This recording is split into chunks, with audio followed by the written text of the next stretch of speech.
Well, welcome to this new webinar in our series for medical interpreters using inclusive language in medical interpretation. And it's my pleasure to introduce the sponsor of this event, Stephanie Sate from the Department of Health and Welfare. Stephanie, take it away. And notice I said your last name really fast this time. I know. I'm sorry, it makes me laugh. It's saw egg, like a saw and an egg, and we'll get it there. It's been what, like 10 years, Chris, that I've known you. It makes me laugh every time. Hi everyone, good morning. Thank you so much for taking time out of your busy day to participate in this educational opportunity. I'm really excited about the topic today. I represent the Department of Health and Welfare, specifically in the Division of Public Health. We were awarded a Centers for Disease Control and Prevention grant, and that grant is titled the National Initiative to Address COVID-19 Health Disparities Among Populations at High Risk and Underserved, including racial and ethnic minority populations in rural communities. So that's quite a mouthful. But the focus of the grant is to provide funding to address COVID-19 and advance health equity in racial and ethnic minority groups and rural populations within the state. And local health jurisdictions. So we're really excited for the funding opportunity, and we really are so grateful that you guys were able to participate today.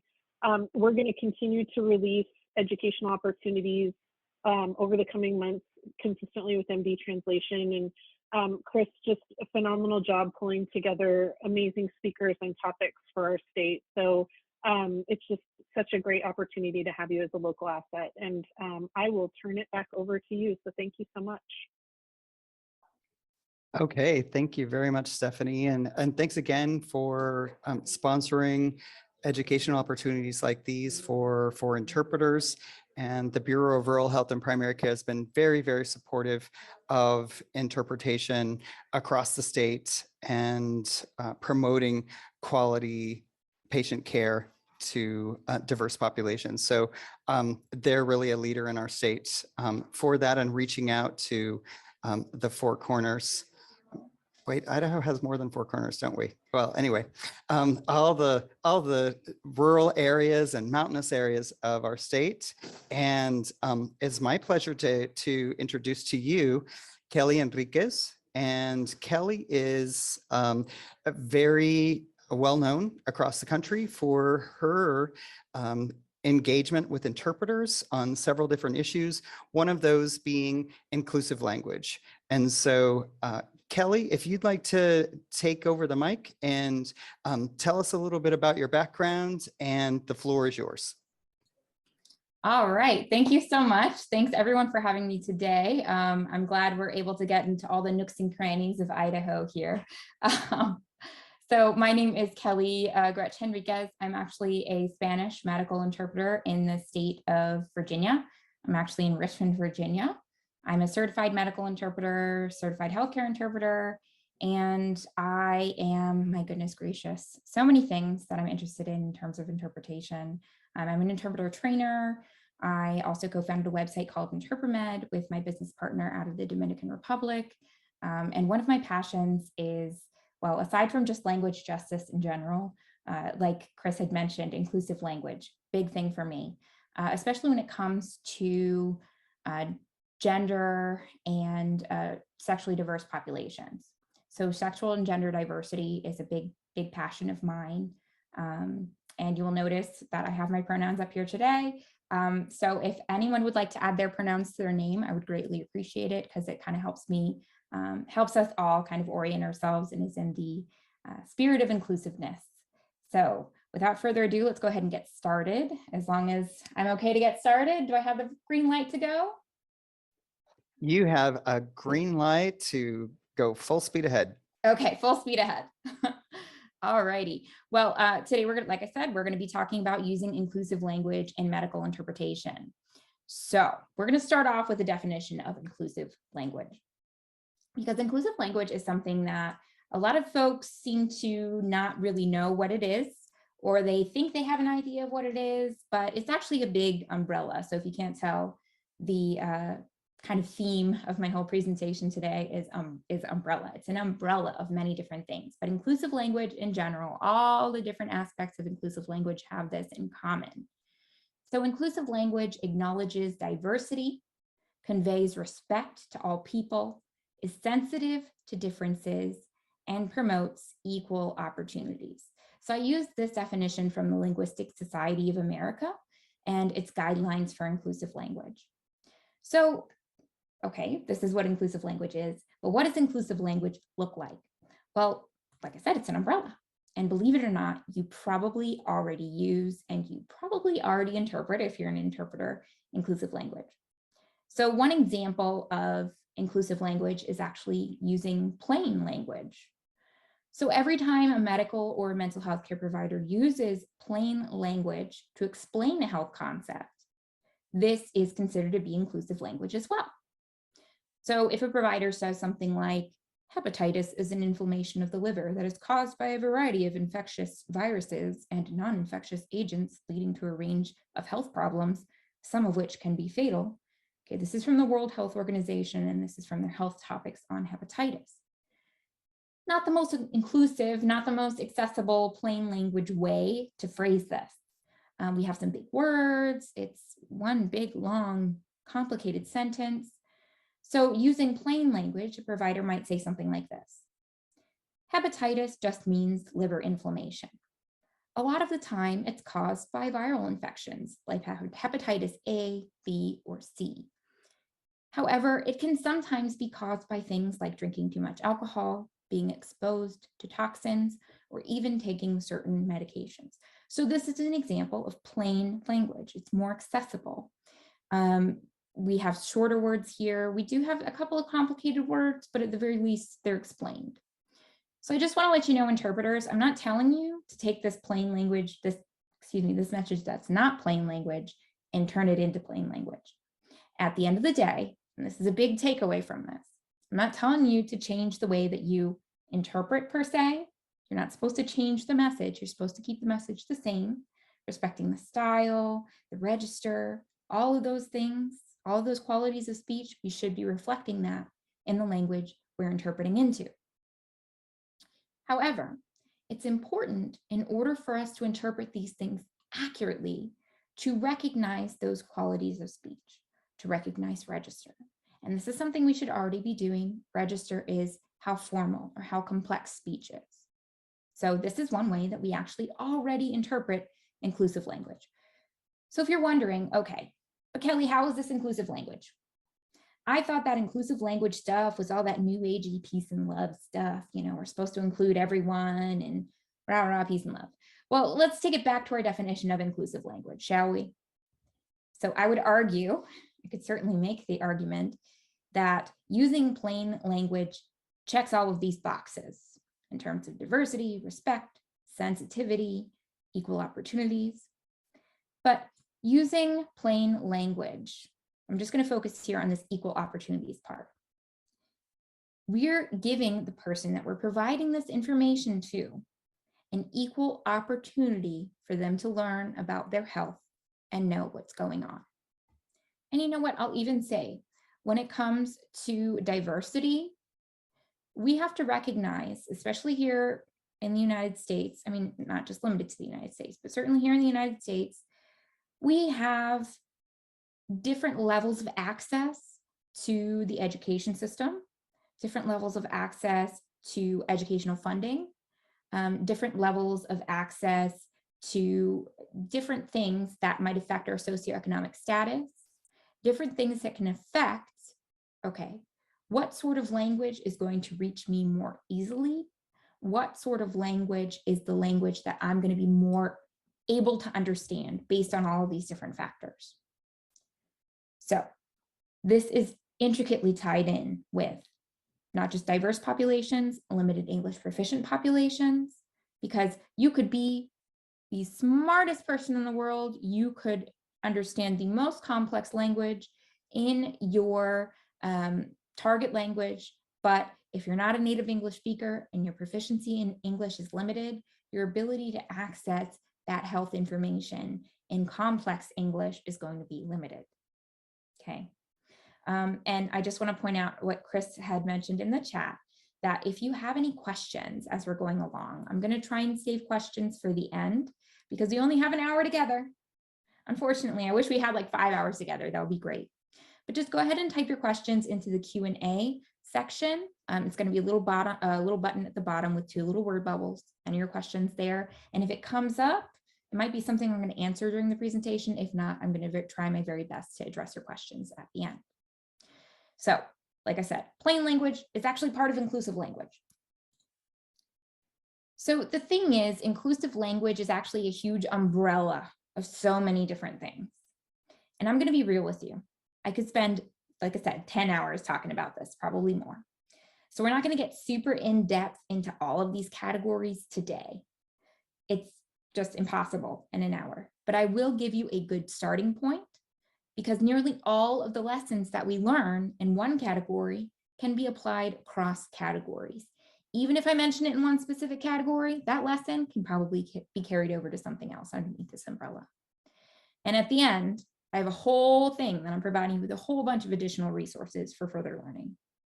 This is not your end-all be-all training on inclusive language. I wish it were. It's just a starting point. It's kind of like when you go to boot camp, right? You don't go to boot camp and then stop building your muscle and honing your skills when you're done. You keep on going. So we're going to get to our first category of inclusive language.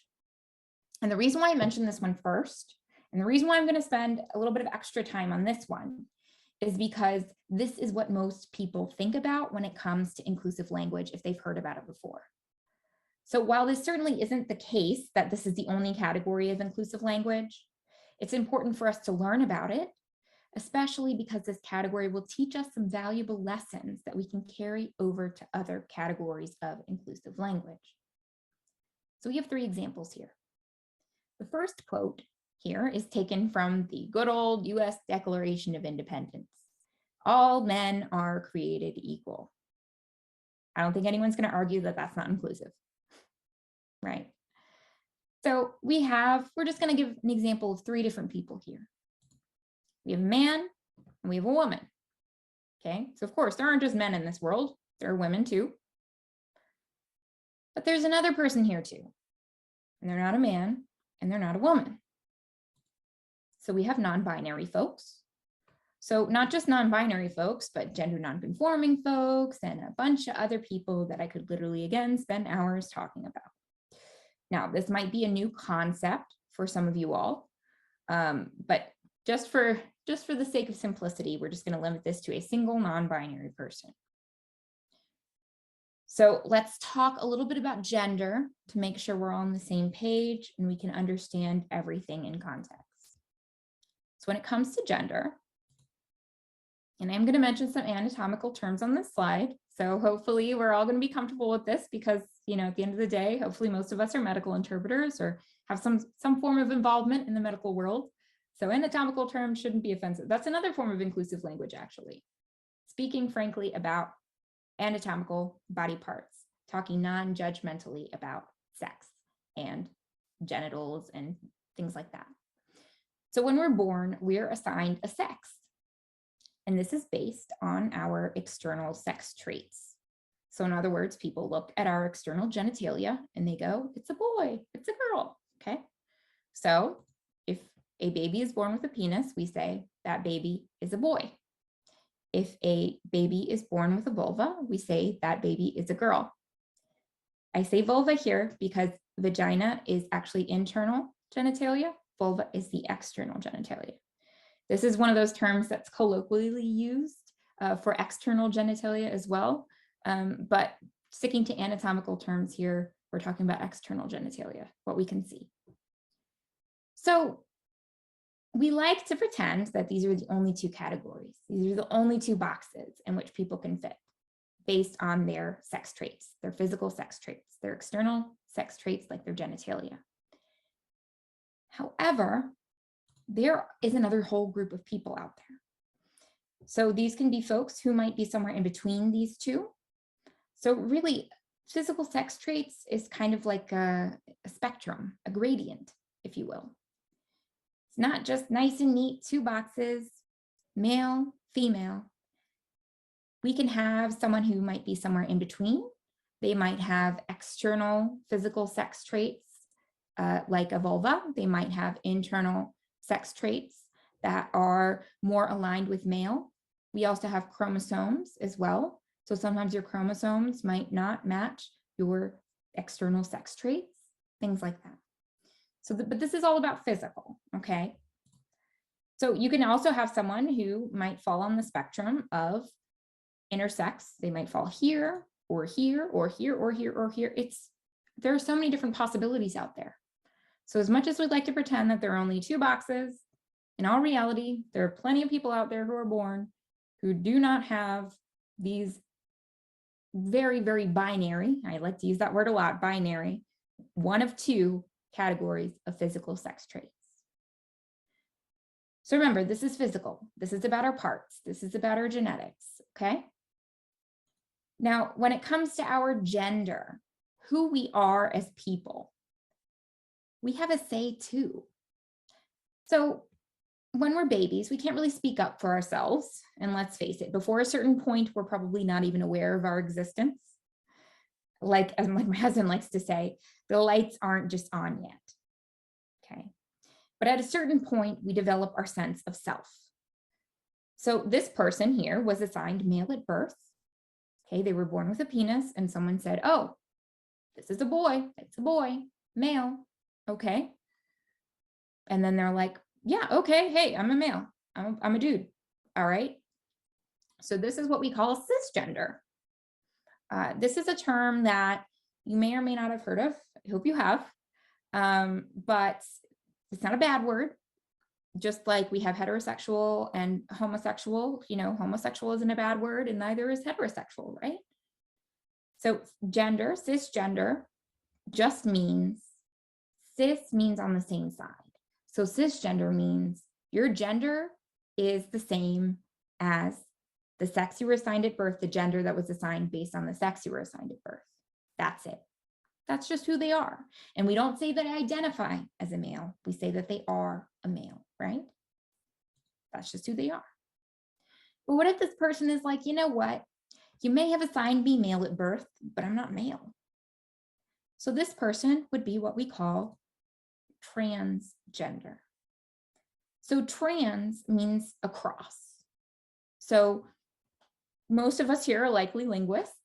If not, we've all probably heard of this term translation. So translation is when we take, let's say, a text, book, or any text, let's say the text in the chat here. We take that from one language and we carry it across to another language. Translation, across. Transgender, crossing the line, or what we like to pretend is a line between the gender you're assigned at birth to some other gender. This person could be like, I'm actually female, I'm a woman. That would mean they're a transgender woman or a trans woman, but still a woman nonetheless. Our gender isn't defined by our parts. And, you know, I'm going to share a quote right now that I actually heard from, I've interpreted for a lot of patients who have gone through cancer. I've been through been with a lot of patients interpreting for them as a medical interpreter who have been through oncology, chemo, all those things along those lines. And this oncologist actually said to a patient I was interpreting for, womanhood transcends the physical body. So as I'm sure you can imagine, many women get very upset when they're going through cancer treatment and they might need a mastectomy or they might need a hysterectomy if they have ovarian cancer or something along those lines. And it can be very, very difficult to deal with. You feel like you're losing part of your womanhood. And this is something that I've heard a lot. But this provider said, your womanhood transcends the physical body. So I like to bring that in here because at the end of the day, our womanhood isn't defined by our parts. When we're a woman, we're a woman, we're a woman. That's it. And it's true. So the key here, though, is that this person is saying that they're not male. They were assigned male at birth, but they're not male. So they're not the gender that they were assigned at birth. But man and woman, male and female, like I've said up until this point, like I said, when we're talking about assigning sex at birth, isn't as nice and neat and clear cut as we'd like to pretend it is now, which brings us to our next term. Someone can be neither male nor female, somewhere in between or outside of them both completely. Now remember, this has nothing to do with our parts. This has to do with who we are as a person. So this person who is neither male nor female, non-binary. Bi meaning two, like bicycle, which I had a little gif of a bicycle going across the screen there. With bicycle has 2 wheels, tricycle has 3 wheels, right? So non meaning not, bi meaning two, not the 2 genders that we try to generally limit people to, at least in Western culture. I'm going to be frank here. I'm not really here to argue the existence of non-binary folks. Non-binary folks exist. That's it. I've seen it with my own eyes. I talk to them every day. They exist. They're out there. So the reason why I'm really not interested in having an argument about this is, well, I've rarely had productive conversations with those arguments. And for me, honestly, as a member of the LGBTQIA community, I find it exhausting to have these conversations. It gets tiring going through the emotional labor, even of explaining the existence of people you love and hold dear. But also, aside from that, aside from how Kelly feels, in the context of interpretation, it's not relevant. It's irrelevant because we have to reflect the realities of the people we're interpreting for, whether we agree with them or disagree with them. That's it. So someone once told me that interpreting is about getting across someone's emotional truth. We're interpreting people's realities into another language. That's huge. That's really huge. So part of the medical interpreting codes of ethics is impartiality, the NCIHC specifically, but this is also in the CHIA's code of ethics as well. So it doesn't matter if you agree with inclusive language or not. If it's being spoken, you have to interpret it. Just like if someone isn't using inclusive language, I have to interpret that as well, even if it makes me feel bad. So this is important for providers to know as well.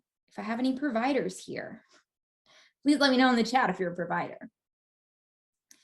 Because if you're going the extra mile to be inclusive with your language and your interpreter who's interpreting for you is not reflecting that, is not reflecting the inclusivity with which you are speaking to that person, they're not doing their job. And I also wanted to let you know that at the end of this presentation, like I've told you before, you'll be provided with sources for further learning. And if there's one thing you look at, one thing at all, after all of this, it's the information from the National LGBTQIA Health Education Center. The stigma that trans and non-binary folks face has a disastrous and tragic effect on their mental health. I'll even go further and say, when we talk about Black and brown, trans and non-binary folks, that impact is magnified. So the more intersecting, marginalized identities that you have, the more identities that are stigmatized that you have on top of each other, the more it compounds the impact, that the negative impact that the stigma against those identities can have against you. And we're talking about the trans and non-binary community as a whole here. But the stigma, this disapproval that the trans and non-binary communities face is directly linked to something that absolutely breaks my heart. Among transgender adults, the lifetime prevalence of suicide attempts is 40%. 40% of trans folks will attempt suicide in their lifetime. And this stems from the stress from being a stigmatized minority, from being judged, and from not being accepted. So inclusive language, when it comes to this community, is the least we can do. I firmly believe we need to do the work to be accepting aside from just using the right words, but I'm not here to do that today, just here to tell you how to recognize these things. But at the end of the day, language shapes our thinking and our thinking shapes our language. So I'm put that out there again. Language shapes our thinking and our thinking shapes our language. So if we have certain biases, prejudices, unconscious biases even, those can actually affect our interpretations. So we need to do that self-work to deconstruct some of these biases, some of the stigma that we have, and really take a long, hard look at ourselves. I've never looked so hard at myself, never looked in the mirror as intently as I have in my lifetime than I have when I've been an interpreter. You have to be really honest with yourself. So I invite you all to do this work.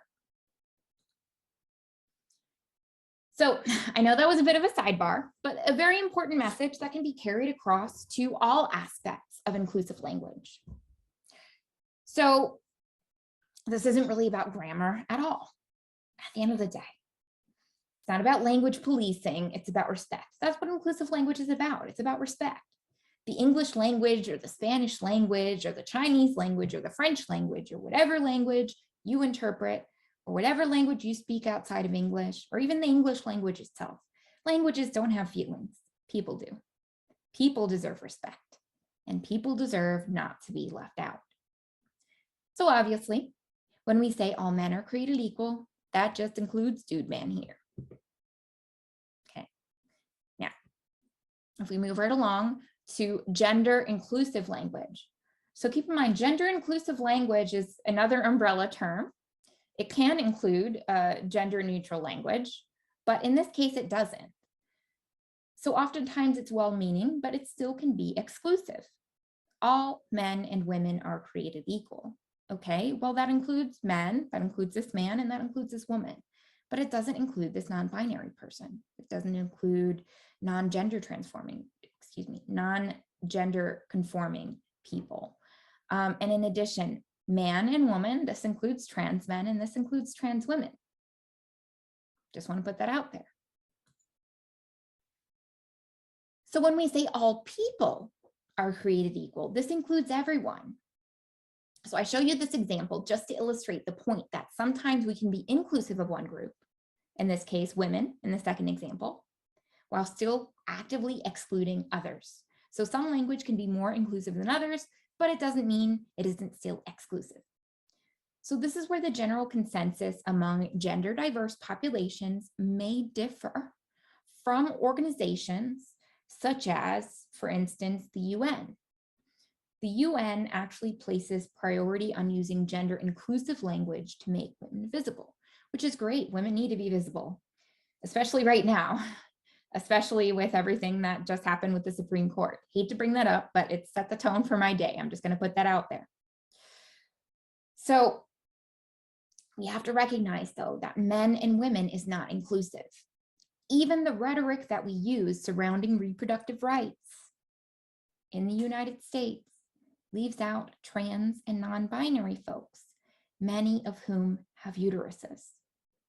So you don't have to be a cisgender woman to have a uterus. You can be a non-binary person, you can be a trans man, anywhere on that spectrum, the sky's the limit. So we need to make sure to be inclusive of other people as well. Otherwise, we might be erasing them. And again, interpreters, by no means am I trying to tell you that you need to make something inclusive if it's not, or to fix the message. Just like if a provider uses really complex medical terminology, we don't take it and turn it into really simple terminology. If the provider says to mom, hey, your son's got strep throat, you don't say, oh, your son's got a throat infection. That's different. You're changing the message. You're lowering the register. It's different. All I'm saying is that we need to recognize when someone's making a choice to use inclusive language or not, and to what degree, and convey that degree. Language is nothing if not nuance. So I want to move away from gender here, but we're just going to finish up with, I have to talk about they. We got to talk about they. Another thing in the category of gender, the pronoun they. This is the plural they here. In English, Maria and John are best friends. They love to go to the park together. Okay, so we have a mixed group. Maria could be a woman. Maria could be non-binary. Maria could be really anything. John, we don't know. But either way, they love to go to the park together, plural. It's gender neutral. If we just said they love to go to the park together, it could be a group of women, it could be a group of men, it could be a group of non-binary people, it could be a combination of all of them. So now when it comes to, again, Spanish is my target language, so I'm going to relate this back to Spanish. In Spanish, we have basically, it's masculine, but it's implied gender neutral. So if we have a group of men, right, or excuse me, a group of women, all you got to do is take one man and throw it into that group and boom, it automatically turns from a group that would be feminine, ellas, E-L-L-A-S, and it'll be turned into ellos, E-L-L-O-S, ellos. So it's gendered. I will say though, that in feminist circles, we have actually had this movement towards, sorry, it seems my screen has frozen. Can everyone still hear me and see me? Okay, I see the chat going. Sorry about that. My screen was doing the little hourglass there. So we can have, let's see, where was I? Yes. So in Spanish, we have gendered terms. We don't really have gender neutral built into the Spanish language. We basically have to choose a gender. But like I said, in feminist circles, we have had this movement towards, okay, well, if the group's mostly women, why are we going to use the generic masculine, right? So there's been a little bit of a movement here in the Spanish language. Thanks y'all for letting me know in the chat that everything's still working. I appreciate that. These new Zoom updates, sometimes they mess things up. Anyways, so now we do also have the singular they in English, the singular they. So I'm just gonna leave this here for folks that insist that we don't use the singular they in English. The singular they has been around for a couple hundred years, but some people still like to argue that it's not a thing, okay? Someone left their backpack behind. I hope they come back for it. This is an example of the singular gender neutral they in English. We're past this, okay? Now, the problem here, though, is that if someone speaks a language that is gendered, conveying this concept of the singular they might not be as straightforward as it is in English. So we have Casey here. Casey is a new patient here. They moved here from Chicago. So we either don't know Casey's gender, and we're going with neutral, or Casey's pronouns are they, them, right? We don't know at this point. I'd like to take this time, though, to point out that just because someone's pronouns are they, them, doesn't mean they're non-binary. I don't think I'm non-binary, but one of my pronouns is they. Some people just feel more at home with those pronouns. Pronouns are a preference. Their pronouns are they, them. So now we know that those are their pronouns. So when it comes to how to interpret this, this is where it can get tricky. So here is our example of gender neutrality in interpreting. This is tricky. It can be tricky. I'm going to use, again, an example in Spanish simply for illustrative purposes and because these concepts can be easily related to other languages. If someone says in English, my name's Casey and my pronouns are they, them. First off, this is a pretty common thing people do say in English. I'm in Richmond, Virginia. We're the capital of the former South. And I still hear everyone around here introducing their pronouns. So it's not out there. People say it. So we say the pronoun first, then the object pronoun. So if someone uses multiple pronouns like me, we may not include the object pronoun. So we might just say my pronouns are she, they. Yeah, those are my pronouns. However, sometimes you might hear me say my pronouns are she, her, they, them. So if we pretend we're a Spanish speaker, okay, let's pretend the interpreter says something like this. Me llamo Casey y mis pronombres son ellos, les. Okay, So my name is Casey and my pronouns are ellos, les. Okay, ellos is plural masculine. Some people argue the generic masculine. I don't buy the generic masculine personally. It's a personal take. And neither do gender diverse populations that speak Spanish either. So this is problematic because, well, we're not reflecting this person's pronouns correctly.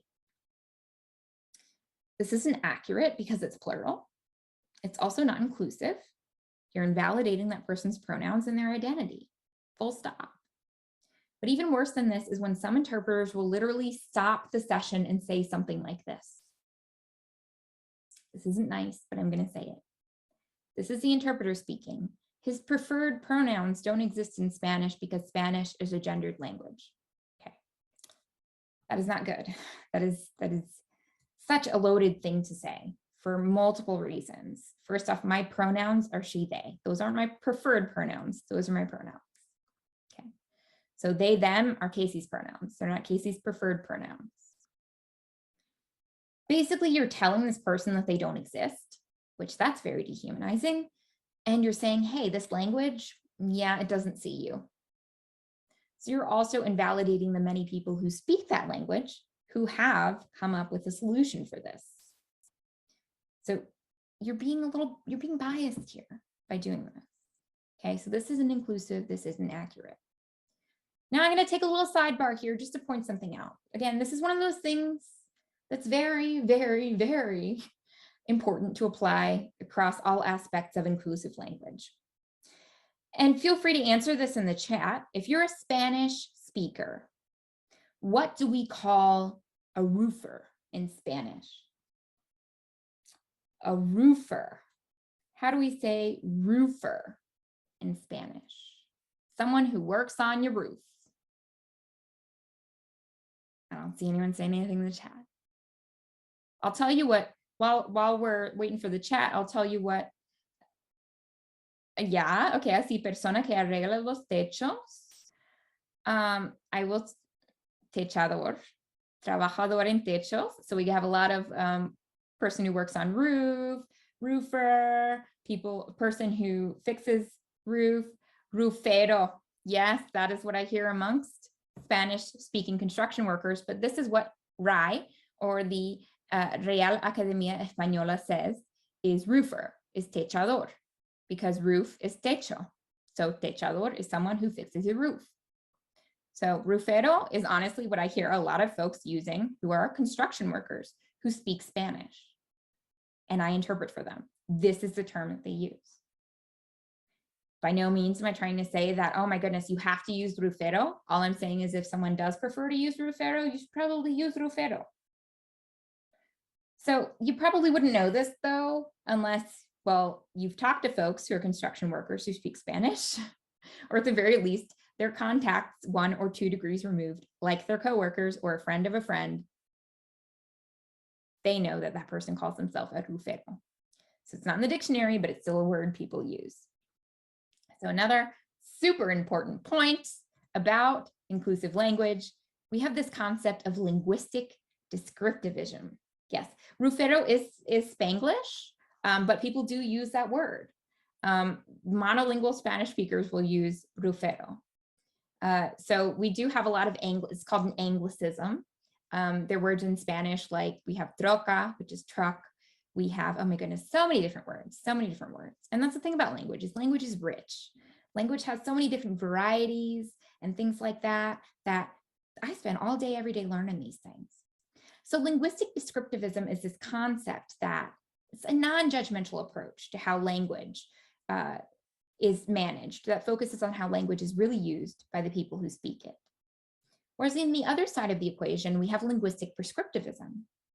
Linguistic prescriptivism is an approach to language that seeks to tell people how to use language. It promotes one version of language as superior to the rest. So there's one version of language here that's correct. That's what linguistic prescriptivism poses. So when it comes to interpreting inclusively, this is one of those takeaways I was telling you about.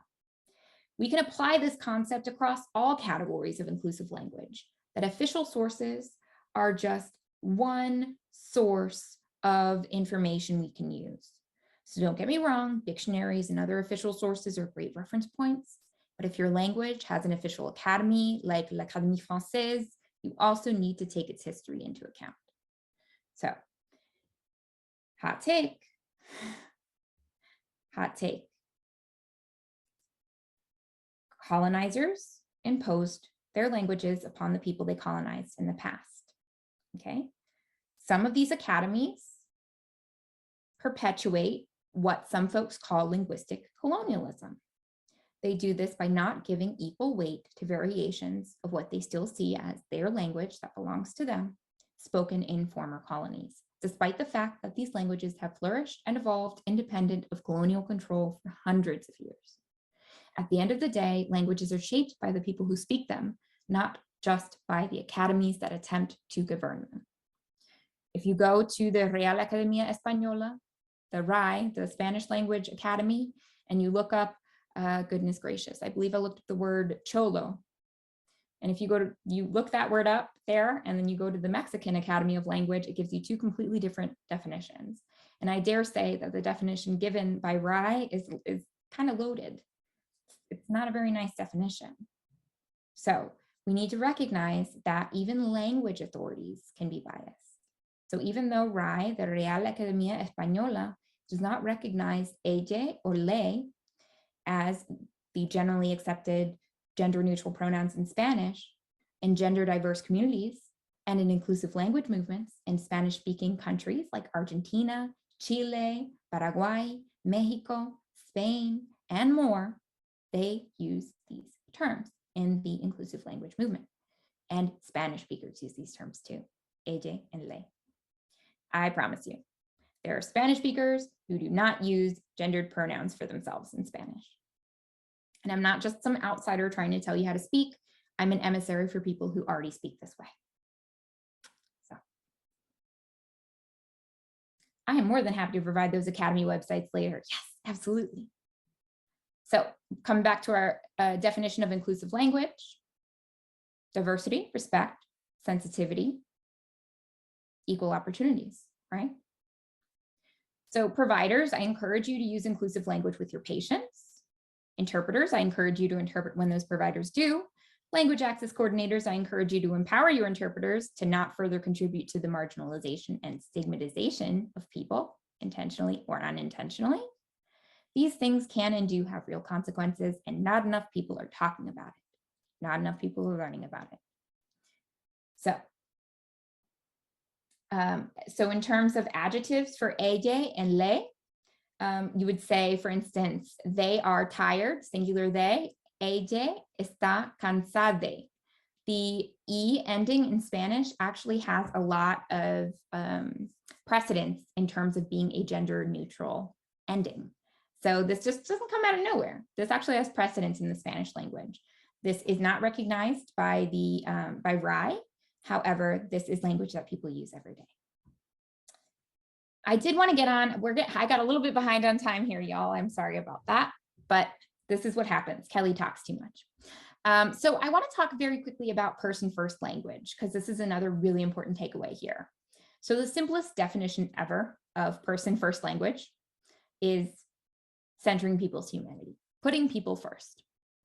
So for instance, the blind, that is not person first. Person first would be saying people who are blind. A schizophrenic, a person with schizophrenia.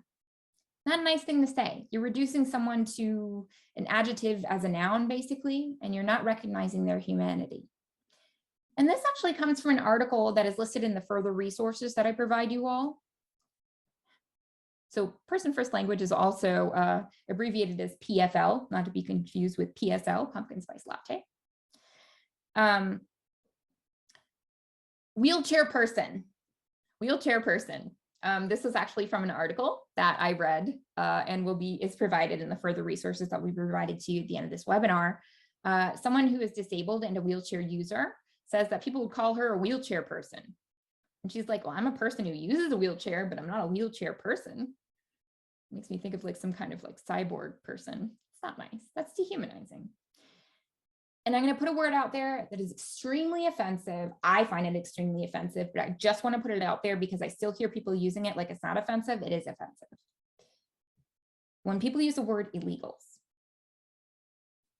we're going to go ahead and cross that word out because I do not like that word. Do not like that word at all. It is not a nice word. Undocumented people, technically still not person first. Definitely better than the alternative. People who are undocumented.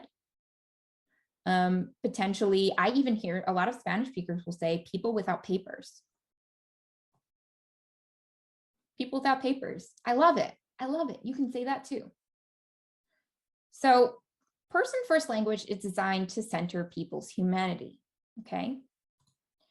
I also would like to point out here a very applicable example in interpretation. LEP.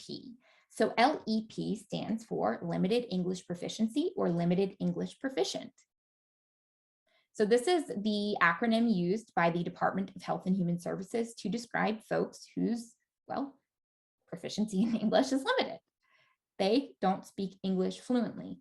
The people that we interpret for, if we are interpreters, are Limited English Proficient. They are not LEPs. When we refer to folks simply as an acronym, LEPs, it's like calling someone, oh yeah, you're an ADHD. That's not nice. Better than this, not quite person first, but still not as dehumanizing. LEP people or LEP persons. Okay, limited English proficient people or limited English proficient persons. Person first, people with LEP, people with limited English proficiency. Another thing you can do to bypass this entirely and not use the acronym is just specify the language that those people speak. Person who is Spanish speaking. Person who is French speaking, Arabic speaking, what have you. The same goes with the LEP. Yeah, so I was interpreting for the LEP. Don't like that either, right? LEP person, a little bit better. The person with LEP, even better. Gary is mentioning ELL, English Language Learner. I personally don't use that term simply because not everyone is learning English. Not everyone has the privilege to learn English, because at the end of the day, I do see learning English as a privilege. I learned Spanish working with a lot of folks who would work 80 hours a week. When can you fit in time to learn English if you're working 80 hours a week, right? So limited English speaker is another option as well, certainly. Y'all are thinking inclusively now. I love it. Yes, definitely. So there are plenty of different ways that we can phrase this. I just like to take it away from just referring to people monolithically as an acronym. This is just Kelly's take on person first. However, identity first language. The thing is, folks in some communities don't agree with person first language. The movement for person first language actually seems to have begun out of disabled folks advocating for themselves and asserting their humanity beyond being just a label. But as with many movements, well, it seems to actually have been co-opted by non-disabled people. So additionally, not all disabled people agree with it in the first place. This is very important, okay? I work predominantly in developmental behavioral pediatrics. I work with a lot of children who are autistic. I do not say they are children with autism because I actually look at the communities. For instance, the disabled community actually in a lot of cases prefer to be called the disabled community. This is on a person by person basis, certainly, but there is a large percentage of people in the disabled community that prefers identity first language. Not a bad word. Disabled isn't a bad word, and that's where this comes from. For instance, the deaf community. A capital D means you're culturally deaf, typically, not always. Culturally deaf, meaning you're a big part of the deaf community. You were likely, you may have very well been born deaf. And the deaf community is a super rich community. So a lot of folks who are deaf do not like it when people refer to them as a person who is deaf. I am deaf. This is part of my identity. However, there are also people within the deaf community who use lowercase d. Oftentimes, these are folks who are born hearing, and maybe later on in life, they ended up deaf, okay? And then maybe they're not as involved in deaf culture. So yes, certainly there are many groups that focus on people, not traits. However, I'm not one to disagree if someone in the autistic community, generally, by and large, the autistic community in and of itself, majority of people who are outspoken in the autistic community say, I'm not a person with autism. I'm not a person who is autistic. I am autistic. So the thing is that we need to make sure to reflect these choices. We need to make sure to reflect these preferences if these preferences are expressed. And I can tell you by and large in my research, I follow, oh my goodness, I follow so many amazing autistic folks on Twitter. And the vast majority of them are saying, I'm autistic, not I'm an autistic person, okay? In addition, I'm disabled, okay? There are folks, and when I say here, do not use person with a disability, I say that these are the people who might say something like, I'm disabled. These people will say, don't call me a person with a disability. Don't call me a person who's disabled. Being disabled is so central to my identity. So this can be a little bit confusing because we have person first language, we have identity first language. Which one do you use and which one do you use for whom? Okay. We have many folks who are clamoring for us not to use person first language. Okay, to refer to them. I'm not going to tell people how they can't refer to themselves. If someone tells me, please don't call me Latino, call me Hispanic, I'm going to call that person Hispanic, right? So I try to really center how people self-refer.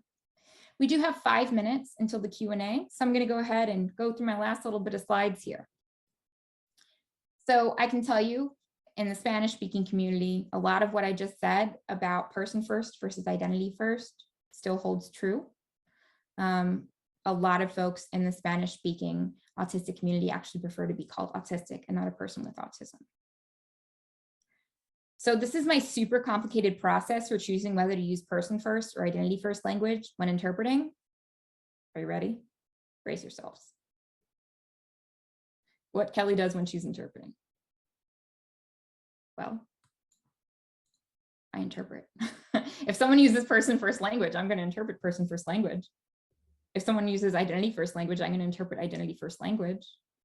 However, what I do when I'm not interpreting is I go with what most people use in that community. If I don't know what that person wants, probabilities game, right? And then I continue to do this until I'm told otherwise. So speaking of disabilities, we have ableism as well. So there are lots of things that we say unknowingly, really without even thinking, that can be ableist, meaning we're adding negative connotations to disabilities, even in small ways. So don't say things like, don't be so lame. Lame is actually a term that refers to, well, being disabled in some way. So saying, don't be such a party pooper.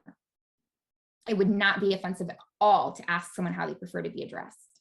I'd much rather you clarify as an interpreter and ask, or as a provider and ask, than use the wrong thing and just assume. Assumptions usually don't play out well.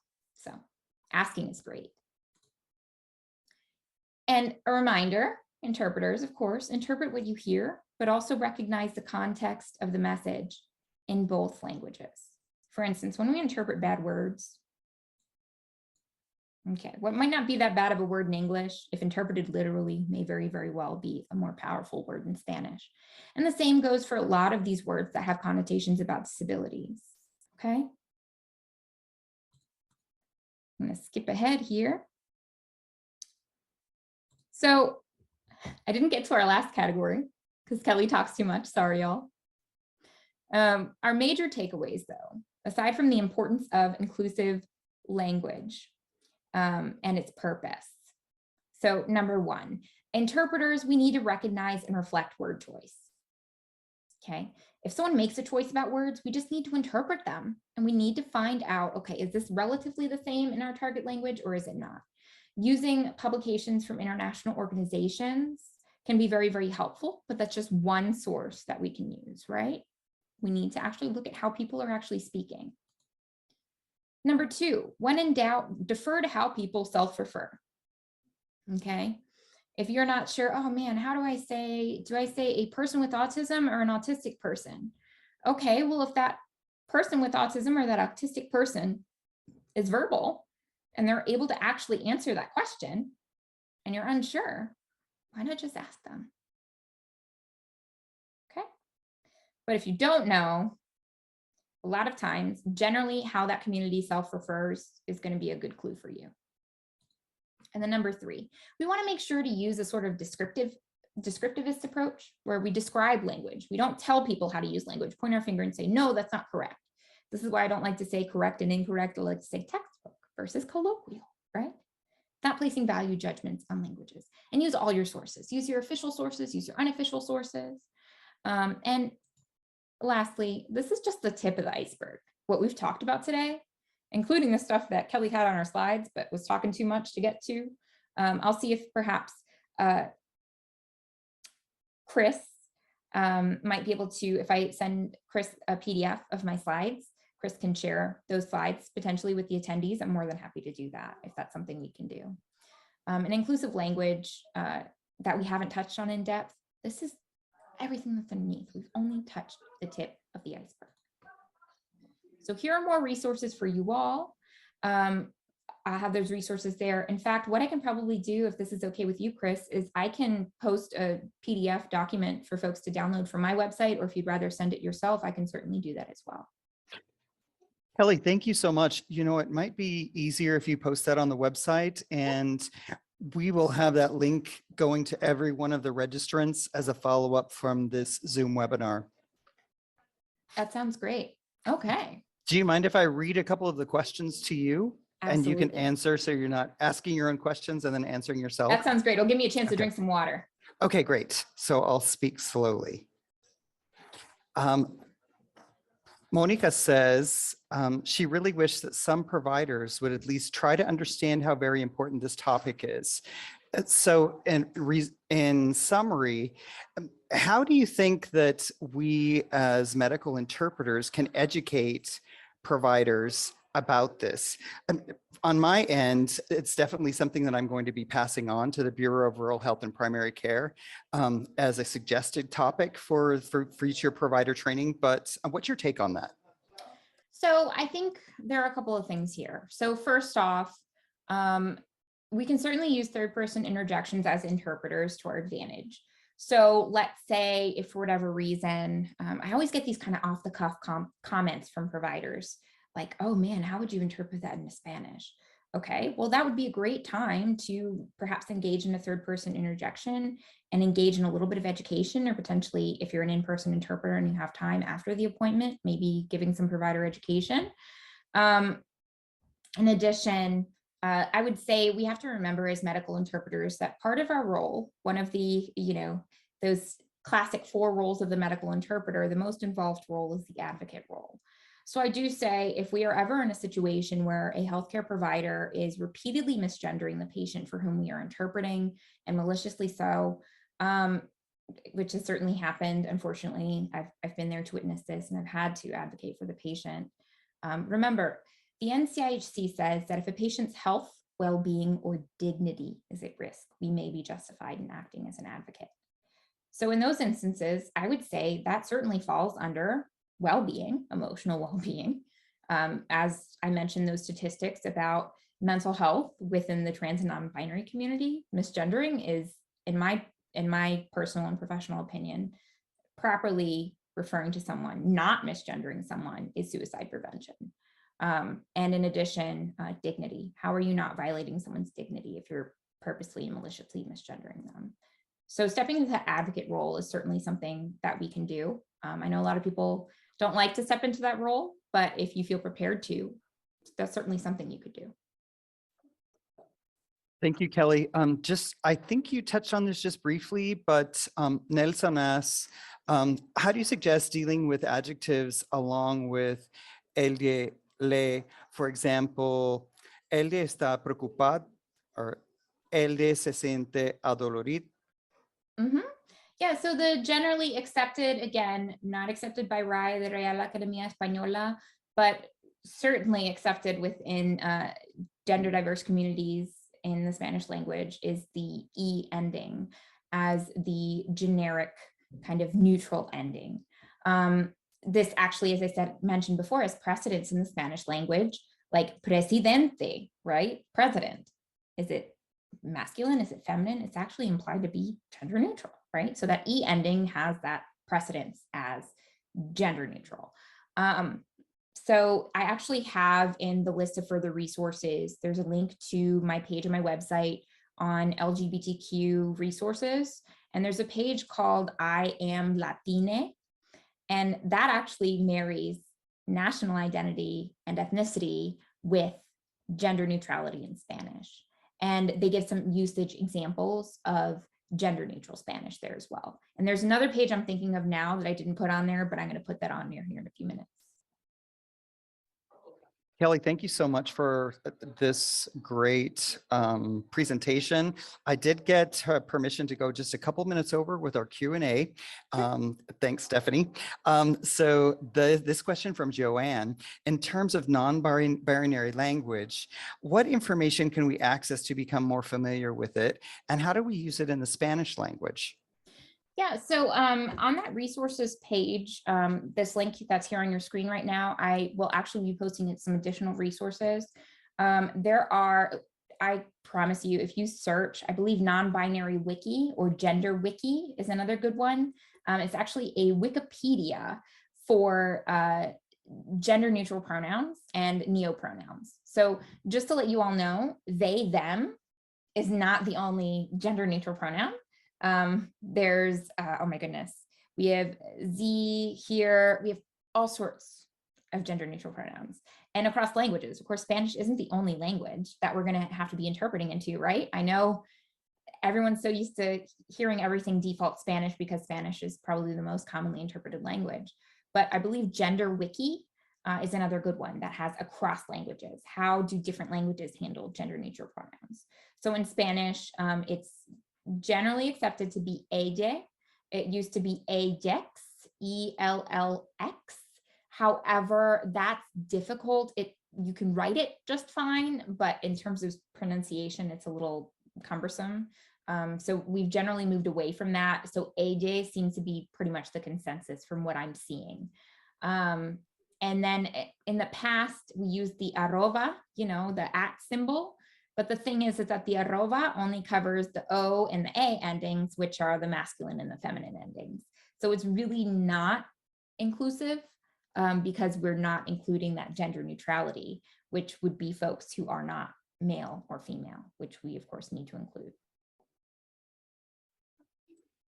Thank you, Kelly. Just one last question. What do you think of the platinum rule, asking the person how they would prefer to be addressed, using that in our pre-session? Some interpreters begin that way when introducing themselves as the interpreter and explaining the interpretation process.